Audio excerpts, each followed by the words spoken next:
Bueno, entonces continuamos con nuestra sesión y decíamos entonces que el Cogelet se refiere a la máxima vanidad, ¿verdad? Eh, Luego pasa a la parte central, o sea, el contenido de la obra, que es del capítulo 12 al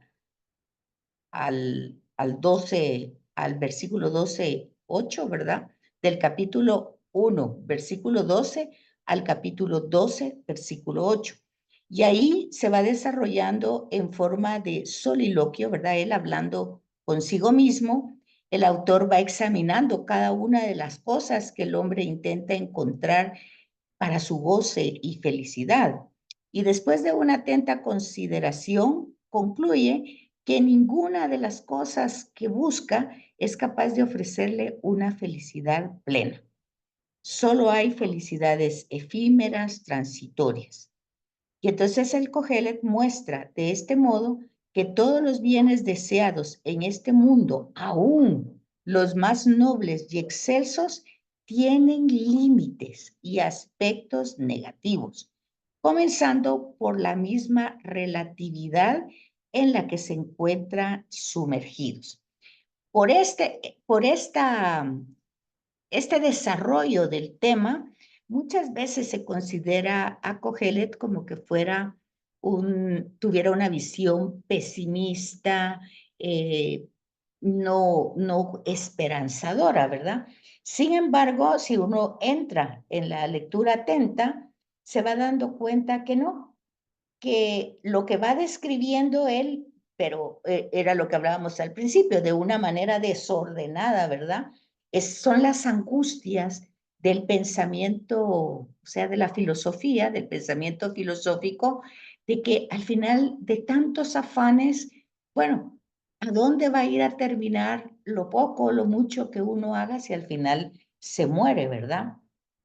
Entonces, la razón muestra esta realidad como un gran misterio del hombre, que el Cogelet trata de definir, pero está en la búsqueda de una certeza, de una actividad, una realidad verdaderamente digna del ser humano que pueda orientar la vida de un modo seguro. Y resulta que por más que busque y busque y busque, pues no va a encontrar eso que está buscando.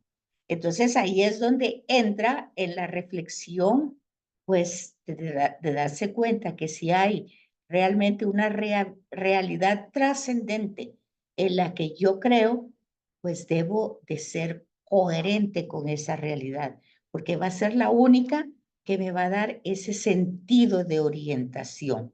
Y entonces se va a referir, igual que Job, igual que Cantar de los Cantares, Proverbios, al temor de Dios, ¿verdad? El temor de Dios, ya lo explicamos, no como un miedo, no se trata de un miedo servil, ¿verdad? Que tengo que servirlo, tengo que ir a misa, tengo que hacer esto, tengo que... No, no se trata de eso, sino es más bien el fruto de una aceptación de una autoridad que está ajena a mis capacidades humanas. Entonces no se trata de tener ese servilismo y que si no hago esto me va a castigar y si no hago, que si se dan cuenta, muchas veces es la mentalidad de mucha gente, sino un temor fundamentado sobre la búsqueda y la comprensión de la obra de Dios y de su voluntad, que solo Él sabe reconocer los dones que nos da y que cuando nosotros nos damos cuenta de esa relación que tenemos con Él, pues podemos agradecer esos dones, saber que vienen de Él, que no salen de nuestras propias capacidades. O sea, realmente tenemos capacidad para mucho, nos ha dado herramientas de inteligencia y de voluntad, pero todas esas herramientas tienen límites. Y eso está desde Génesis 3, ¿verdad? El tema de la tentación, de todos estos árboles podéis comer, menos de este, pues no es una prohibición, es un límite. Todo lo podemos hacer, pero hay un límite. Entonces, cuando transgredimos el límite, pues entonces viene una serie de desórdenes que afectan no solo nuestra vida personal, sino la de los que están al lado nuestro. Y ese es el desarrollo de los primeros 11 capítulos del Génesis. El mal que se va desarrollando y que sin temor de Dios, pues ya quitamos vida, quitamos bienes, pues todo lo que podemos nosotros hacer. Desde luego, no se trata entonces de un enfoque negativo, sino más bien la búsqueda y la observación fuerte en todas las circunstancias, en todos los esfuerzos para darse cuenta al final que solo Dios basta. Que es un poco lo que dice Teresa de Jesús, ¿verdad? Cuando nos dice que nada te turbe, solo Dios basta. Pero es un tema difícil, aunque ha sido reflexionado por muchos místicos. Luego, al final, como ya les decía, es un libro pequeño, tiene 12 capítulos. Entonces, el capítulo 12, del 9 al 14, es un pequeño epílogo, donde se elogia al redactor, que es el Cogelet, ¿verdad? Y a su obra, con una teología, pues, no tanto enfocada en la moral, pero ahí va a tener, pues, como quien dice, la aplicación. Y dice él, basta de palabras, todo está dicho. Teme a Dios, guarda sus mandamientos, que eso es ser hombre cabal. Porque toda obra será juzgada por Dios, también todo lo oculto, a ver si es bueno o malo. Bueno, aquí también esto no hay que tomarlo a la literalidad, ¿verdad? O sea, Dios no es un auditor que está viendo qué hacemos bien y qué hacemos mal.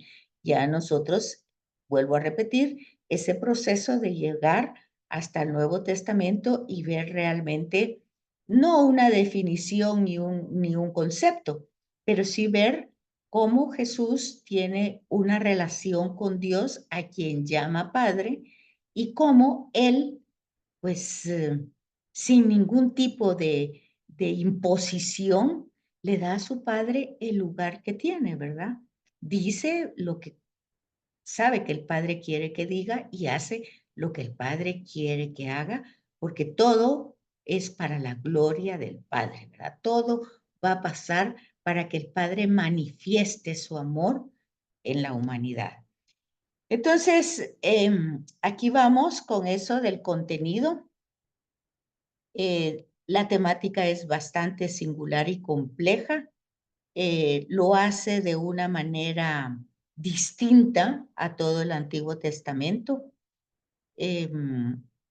Cuando vemos este texto, no encontramos pues mención prácticamente como en otros textos del amor de Dios, de la providencia de Dios, de la alianza, los temas que se han desarrollado eh, en otros libros, ¿verdad? En el Pentateuco, el tema que se va actualizando, el tema de la alianza, el tema de la elección, el tema de la misión, pues no vemos nada de eso, ¿verdad? Pero ya vimos que también en Job no se miraba nada de eso. Se vio un tema importante, el de la retribución, ¿verdad?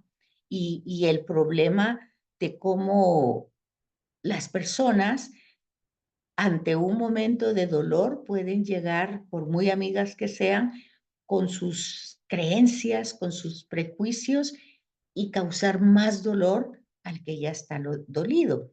Mientras que en el Evangelio nosotros encontramos que el seguidor de Cristo es el que tiene una palabra de esperanza y de consuelo, porque eso es lo que Jesús predica, ¿verdad? En las bienaventuranzas, que es un tema que se ha trabajado, pues si vamos a misa, casi por 2 semanas se ha leído a Mateo consecutivamente. Entonces, en el libro no se encuentran esos temas clásicos de los otros libros. Ya decíamos, ¿verdad? La alianza y todo eso. El tema que preocupa a Kohelet es otro. el sentido de la vida, la finalidad de los bienes humanos y terrenos, por tanto, el significado de la existencia humana, de la realidad que rodea al ser humano y el tiempo que pasa. ¿Qué hace con el tiempo que pasa? ¿Cómo lo distribuye, lo trabaja, cómo lo desarrolla? Y lo hace de una manera empírica. Es decir, por eso hablábamos al principio de una manera como desordenada, porque observa y reflexiona, como que lo hace en automático, por decir así, ¿verdad? Se va dando cuenta de cómo pasan las cosas, de cómo van sucediendo, y yo creo que no es muy difícil de comprender, ¿verdad? En otro comentario que yo oía del Cogelet, que no es de Cautivados de la Palabra, sino que es en otra reflexión, pues decía que nosotros nos damos cuenta de esta realidad cuando en las circunstancias posiblemente estamos dando todo para el servicio, ya sea en la parroquia o ya sea con una persona que no tema religioso o alguien que nos damos al 100. Entonces, creo que era una reflexión del padre Nelson y decía, cuando nosotros, en lugar de encontrar un reconocimiento, encontramos pues una sanción, un enojo, un reclamo. Entonces, dice Fray Nelson, creo yo, dice, entonces nosotros decimos, para qué hice tanto? ¿Para qué? Pero él luego dice algo, ¿verdad? Allí nos damos cuenta la motivación por la que nosotros estamos desarrollando la actividad que desarrollamos. Entonces, en el caso, creo que casi también lo dice Jesús en esto de esas reflexiones pedagógicas de las bienaventuranzas, ¿verdad? Si tú haces una oración en público, un ayuno en público y una limosna en público y tú recibes pues el reconocimiento humano, pues ya tuviste tu recompensa. Pues es un poco esto parecido, ¿verdad? Si nosotros nos vamos a dar cuenta de verdad por qué hacemos las cosas cuando tenemos la respuesta y esa respuesta es negativa. Y entonces cuando tenemos esa respuesta negativa, nosotros decimos, bueno, ¿y para qué me esforcé tanto? ¿Y para qué hago tanto? ¿Y para qué esto? ¿Y para qué lo otro? Si nadie lo agradece, nadie es, bueno, entonces nosotros lo estábamos haciendo para ser reconocidos. Y en cambio ya Jesús nos va a decir, y el Padre que ve en lo secreto, Él sabrá escuchar tu oración, Él sabrá entender tu ayuno y fortalecer tus limitaciones humanas, Él sabrá reconocer tu desprendimiento, tu generosidad cuando compartes desinteresadamente. Pues es este mismo enfoque. Lo que pasa es que en el Nuevo Testamento no vamos a encontrar citas, así como no encontramos directamente las citas de Job o pues Salmos sí van a haber citas que de hecho que Jesús va a orar con Salmos, pero Proverbios tampoco vamos a encontrar directamente citas, pero sí van a ser utilizadas de alguna manera, no solo por Jesús, sino por sus apóstoles, y nosotros que ya un poquito conocemos estos textos, pues cabal, ahí hacemos el clic del Antiguo Testamento con el Nuevo Testamento. Entonces, por eso dice aquí en Cogelet y el Nuevo Testamento, que el influjo de Cogelet en el Nuevo Testamento es directo, porque las propuestas evangélicas, muchas de ellas llevan implícito esta reflexión. Eso está fuera de discusión, lo podemos notar sobre todo en las bienaventuranzas y de Mateo sobre todo, que las desarrolla después con con enseñanzas al discípulo de una manera didáctica y pedagógica. Jesús va explicando cómo es que hay que vivir las distintas circunstancias que tenemos para no caer en la tentación, ¿verdad? Y para no inflarnos cuando consideramos que algo nos salió muy bien y ya nos inflamos, o algo que se supone que esperábamos que saliera muy bien y resulta que no hubo ese reconocimiento, nos desinflamos totalmente y quedamos frustrados. Bueno, entonces este influjo de Cogelet está en los evangelios. Sin embargo, si nos atenemos a citas del libro, pues no hay, solamente un reflejo de su doctrina, según la cual todo lo que acaece bajo el sol tiene su momento especial. Por ejemplo, se fijan ustedes que acabamos hace poco de escuchar esa reflexión, ¿verdad? Que las flores del campo, las aves del cielo, no se preocupan por qué van a comer ni qué van a vestir, y el Padre pues las tiene bellamente alimentadas y vestidas, ¿verdad? Pues es un reflejo de Cogelet. No hay una doctrina específica. Todo lo que pasa tiene su momento. Acuérdese también, dice Jesús, ¿verdad? No hay la hoja del árbol, el Padre sabe. Tiene contados hasta el número de cabellos que tiene. Entonces, aquí se resuena todo este tema ya enfocado en relación a la salvación. Porque entonces aquí en el Evangelio, este libro, estas reflexiones, este influjo de Cogelet ya va a tener un enfoque directamente esperanzador, positivo, ¿verdad? Es decir, Dios conoce, es el Señor, es el dueño de la historia. Entonces, Él conoce en su proyecto por qué suceden las cosas. Cuando le preguntan a Jesús, ¿y este por qué nació ciego? ¿Quién tuvo la culpa? Aquí, si ustedes se dan cuenta, era un poquito el tema de Job, ¿verdad? ¿Quién hizo mal para que esté castigado? Si nació ciego. Y Jesús dice, no, no han entendido, no es así. Todo pasa para la gloria. El proyecto, no la gloria de que el hombre esté sufriendo y que haya nacido ciego. No, va a haber una manifestación grande del amor de Dios en esa persona. Y lo habrán en muchas personas más si nosotros no nos mantuviéramos tan indiferentes ante las realidades que están alrededor nuestro. Por eso, todos estos textos, si los llegamos a comprender, es para aplicarlos a la vida, ¿verdad? Por otro lado, dice, se advierte que en la teología de Cogelet ha sido clarificada en sus puntos esenciales por la plenitud de la revelación de la doctrina evangélica. Quiere decir que aquí, en los evangelios, en la persona de Jesús y en su mensaje, encontramos todas las respuestas de todos los libros del Antiguo Testamento que han proyectado distintas mentalidades o enfoques de pensamiento que no quedan solucionados, ¿verdad? Ya, por ejemplo, cuando los discípulos le piden a Jesús que le enseñe a orar, pues él ya pone el hecho de lo que es la tentación.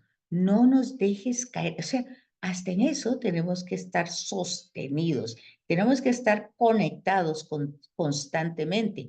Y ahí entra otro tema, que es el de permanecer en mí. Sin mí no pueden hacer nada. Si ustedes se dan cuenta, todos van siendo hilados y van teniendo un sentido práctico. Obviamente, eso es para el discípulo, para el que quiera ser verdadero discípulo. Porque si ustedes se dan cuenta, lo que estamos viendo en los textos bíblicos, y si nosotros entramos a otro texto como Hechos de los Apóstoles, nosotros vamos a encontrar de que ahí, pues Pedro predica y 5,000 personas se convierten. No pasan así las cosas. Nosotros podemos estar, habla que habla y no hay nadie que se convierta, ¿verdad? Entonces, ahí hay una manera muy sintetizada en Hechos de los Apóstoles de transmitir una verdad. Es cierto, la predicación ayuda a la conversión, pero no es solo eso, no solo es el hablar el que va a provocar la conversión, sino que luego hay que tener un proceso, sobre todo de paciencia y de acompañamiento para que esa conversión se arraigue en la mente y se arraigue en los hábitos. O sea, la conversión no pasa de un día para el otro, sino que tiene que ir encarnándose. Primero en la mente, tiene que entrar primero en la mente y después tiene que entrar en los hábitos, en los que nosotros, en las emociones, en los sentimientos, y tienen que ir transformando. Entonces, en los textos, como Cogelet, como Job, vamos a encontrar pues un tema que lo desarrolla desde su contexto histórico, cultural, religioso, pero que no tiene una respuesta. Pero la respuesta tampoco la encontramos mágicamente en el Nuevo Testamento, sino que tenemos que ir viendo los procesos y tenemos que ir entendiendo el texto que en algunos momentos da una normativa, pero muy sintetizada. O sea, la predicación provoca la conversión, pero sí, puede provocarla de inmediato, pero eso no es una conversión total. Ese cambio debe arraigarse en la mente, en las emociones, en los sentimientos. Ya cuando realmente se ha fijado, se ha arraigado, entonces podemos decir que hay un discípulo de Jesús porque su palabra sí ha sido encarnada. Pues algo así pasa aquí, ¿verdad? De que en el Evangelio no vamos a encontrar la especificidad de cada cita, pero vamos a encontrar la evidencia de ese significado, ¿verdad? Que se va examinando de toda esa procedencia que viene en el Antiguo Testamento y que culmina en la persona de Cristo Jesús. Entonces, estos libros sapienciales llegan a encontrar su converger, ¿verdad? Llegan a tener su encarnación, su realidad, su perfección, su plenitud en la persona de Jesús. Y tenemos que conectarlo de esa manera para ir entendiendo de qué se trata la teología entonces, ¿verdad? Es lo que hemos dicho otras veces, entrar un poquito en la profundidad del texto, ir dándonos cuenta de las problemáticas que tiene el texto, del tema de las tradiciones orales, de la recopilación y la forma como se pusieron por escrito, y entonces darnos cuenta, como empezamos esta sesión, de que cuando no tenemos un contexto histórico, un contexto cultural, un contexto religioso, geográfico, social, pues es muy difícil, y sobre todo literario, es muy difícil dar una interpretación a un tema, a un versículo o a un escrito. Bueno, yo aquí termino, no es todavía la hora porque quedan todavía como 15 minutos, pero si tienen dudas o preguntas de los que no han entregado sus trabajos, y si no tienen, pues aquí quedamos nada más.